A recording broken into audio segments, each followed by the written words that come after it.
Iawn, John Phillips, Cyn Gyfarwyddwr Addysg Sir Aberteifi a Phrif Weithredwr Sir Dyfed. Beth yw'ch barn chi am y newid yma i system lyfrgelloedd y sir? Wel, gai esbonio yn y lle cyntaf, mod i wedi croesi'r 90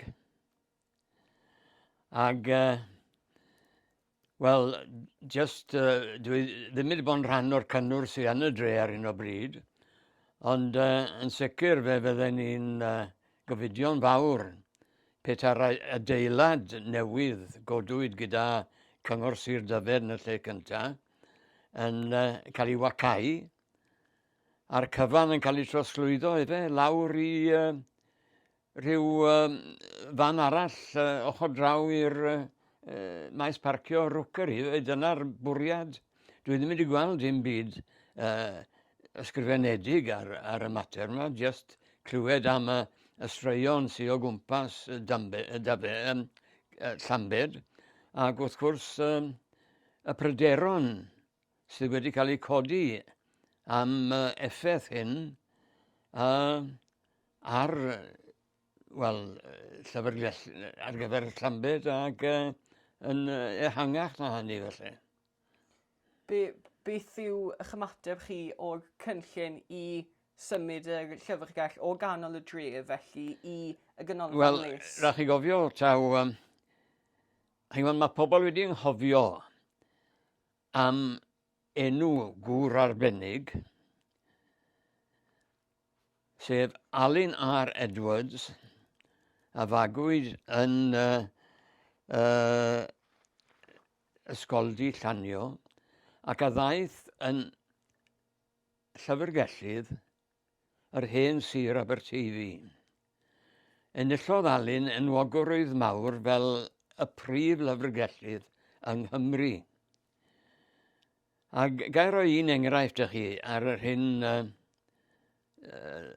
lwyddodd Alun. O'n i'n gyfarwyddwr addysg yn y swyddfeydd yn Aberystwyth, yn fe, ar y prom. Ac Alun yn llyfrgell y sir, yn llyfrgellydd y sir. Ac fe ddath ato un diwrnod, a cnoc ar y drws, a dyma fe'n dod mewn a ddwedodd i mae yna brynder aruthrol o lyfrau blant yn ysgolion. Hoffen ei drio rhyw gynllun i wella'r sefyllfa, meddwl fe. Wyt ti'n bolon i ryddhau T. Llew Jones, oedd yn brifathro ar y pryd yng Nghoed y Bryn. Alli di ryddhau fe am flwyddyn. Fe gas Llew Jones i ryddhau am flwyddyn, ac fe ath ati i ysgrifennu nifer fawr o lyfrau plant, sydd wedi bod wrth gwrs yn ddefnyddiol dros ben dros y blynyddoedd oddi arni o fewn ysgolion Cymru. Ac felly dyna'r un math o gyfraniad fydde Alun Edwards yn neud, yn fe. Wel, ar ddiwedd y flwyddyn, fe ddath yn ôl ato i, ac fe ddywedodd wyt ti'n bolon i ryddhau fe'n flwyddyn arall. Ac fe wnes i hynny, yn fe. Ond erbyn hyn, oedd Sir Aberteifi'n diflannu. O'n i gyd yn dod o fewn Dyfed, yn fe. Ac yn ffodus, fe apwyntiwyd Alun hefyd yn llyfrgellydd Dyfed. Ac fe nath e baratoi ar gwaith da ar lefel Cymru. Fe ddaeth e wedyn mas o'r syniad bod angen coleg llyfrgellydd i Gymru. Ac fe ymladdodd Sir Aberteifi gyda Alun, ac yn y diwedd fe sefydlwyd y coleg mewn Aberystwyth. A fe fu Sir Aberteifi yn gyfrifol am greu'r campus yn Llanbadarn. Felly chi'n gweld, oedd na sir fach gyda swyddog athrylithgar yn medru cael effaith ar sefyllfa Cymru. A dyna fawredd Alun R. Edwards. Nawr, yn Nyfed, fe fuodd Alun yn ymladd am gael llyfrgell i Llanbed. Oedd na newidiadau mawr wedi digwydd yn y parth na, oedd y mart wedi mynd a lot o bethau. Ac yn y pen draw, syniad Alun ar Edwards yw'r llyfrgell bresennol sy'n yn Llanbed.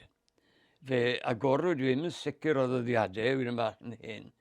Ond fi'n credu o Dyfed ar orffen cyn bod llyfrgell a ddalun wedi ymddeol. Cyn bod llyfrgell yma yn agor. Ond fe drosglwyddwyd y llyfrgell wedyn gan Dyfed i gyngor Sir Newydd Ceredigion. A dyna beth sy'n yn siomi i fwyaf, bod yna syniad nawr o gael gwared llyfrgell fodern, os maen nhw chi, yn nhermau hanes, sydd wedi cael ei chynllunio yn arbennig ar gyfer gofynion llyfrgell, sy'n mynd i gael ei throsglwyddo i ryw, i'r gampfa, fi'n credu, lawr yn ymyl y dre. Wel, chi bod, pwy gysylltiad sy'n rhwng llyfrgell a champfa? Ydyn nhw wedi sylweddoli beth fydd y gost o wneud hyn? Chi'n gweld, wy'n gwybod trwy brofiad fel cyfarwyddwr addysg yn fe, sef chi'n trio addasu adeilad at bwrpas arall, mae yna gostau cudd yn gallu codi, a mae'n gallu costi dipyn.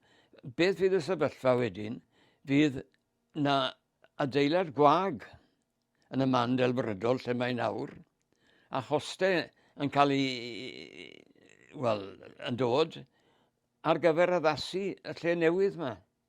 Mae hwnnw'n ymhoeni yn fawr iawn, dy fe. Ac peth arall yw, wrth gwrs, dwi nawr yn y cyfnod le, chi'n bod, dwi yn y genhedlaeth hun, ynddo fe. Ac mae beth sy'n mynd hyn nawr yn berffaith i fi. Mi'n gallu gyrru lan, camu mas, mi mewn i'r llyfrgell. Mae yna le goleuedig, chi'n gwybod, mae'n berffaith o safbwynt llyfrgell, ond i fi. Siwt le fydd yn y man sydd wedi cael ei addasu, chi'n gwybod, mae'r peth yn hala ofan yno i. Ac na fydda i ddim am yn y thebyg i Gymru Mantes yn dweud. Ond, chi'n gweld, wedi glynu at yr egwyddor, mae dros yng nghyfnod o ymddeoliad, o byd o barnu y cyngor sydd wedi dilyn Dyfed.